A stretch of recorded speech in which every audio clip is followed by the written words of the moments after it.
굿모닝입니다. 안녕하세요. 오늘부터 루카복음이 연중 22주간의 복음으로 등장합니다.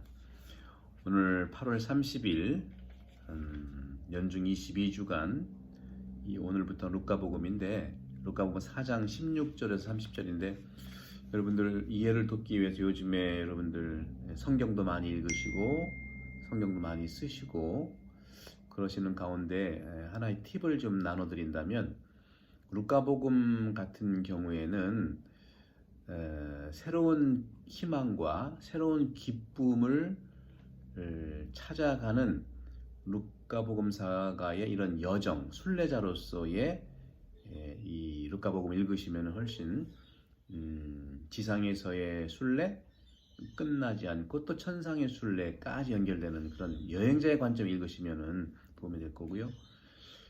지금까지 읽었던 마테오복음 같은 경우에는 세리 마테오가 예수님의 제자가 되어서 기록한 내용이기 때문에 예수님 제자가 된 세리의 입장, 예수님의 제자가 되려면 어떻게 할 것이냐 하는 관점에서 제자 훈련서가 마테오복음이라고 보시면 됩니다.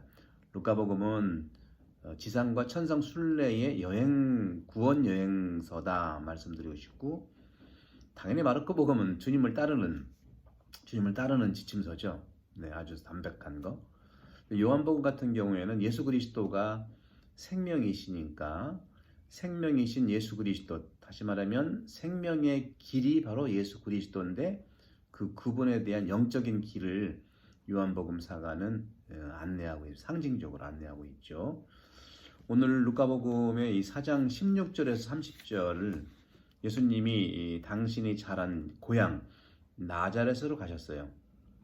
그리고 늘 하시던 대로 안식일에 회당에 들어가셔서 이사야 두루마리를 읽으셨죠. 쭉 읽으시니까 22절에 모두 놀라면서, 그죠?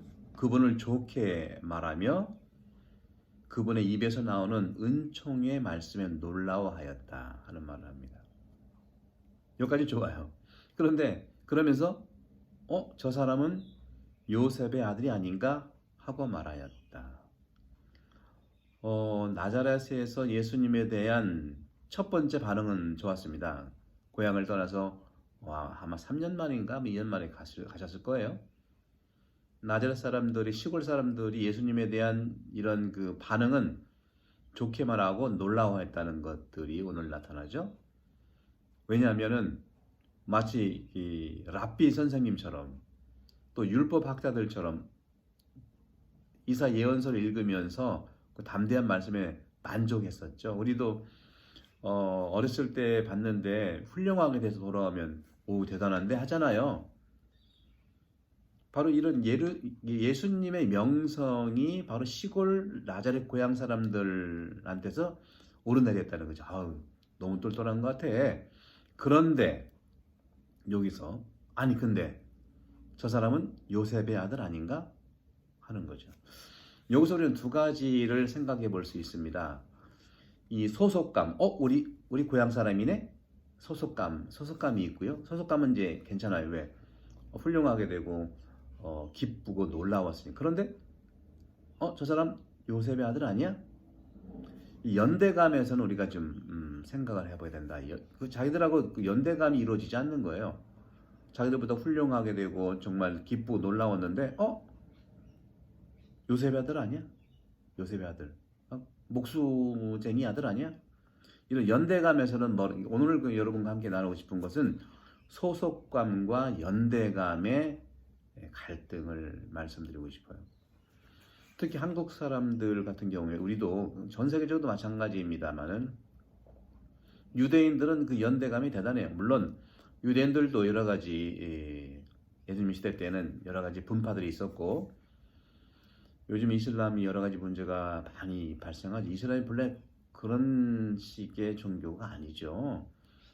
이슬람도 여러 이제 분파, 수니파라든가 여러 가지, 저도 잘 그 분야는 전문성을 좀 가지고 있지 않지만 내가 아는 이스라엘 전공자들하고 대화를 해보면 문제는 그리스도교든지 어떤 종교는 가장 어려움이 있는 것은 근본주의자입니다. 펀더멘탈리즘이라든가 우리 뭐 기독교는 없나요? 있죠.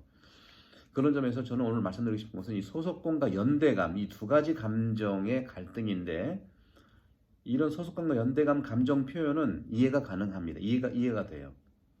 그런데 소속감 안에서 변절한 모습으로 볼 때, 변절한 모습으로 볼 때, 그러니까 우리 나자렛 사람인데 말을 잘해, 그리고 대단해, 정말 그 좋게 말하고 놀라고 했는데 더 이상 다른 사람이라고 느낄 때 우리랑 같지 않아?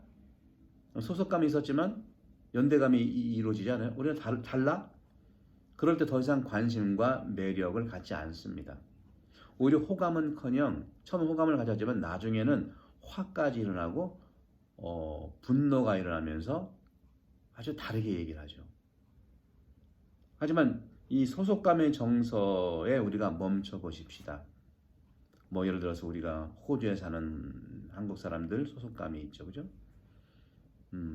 또 호주의 나라라고 하는 소속감들이 있지 않습니다. 그러나 연대감까지 생기려면 이건 또 노력해야 될 부분이라는 것이죠. 이 소속감에서 멀어져 가면서 바로 감정이 바뀌어서 평가하게 됩니다.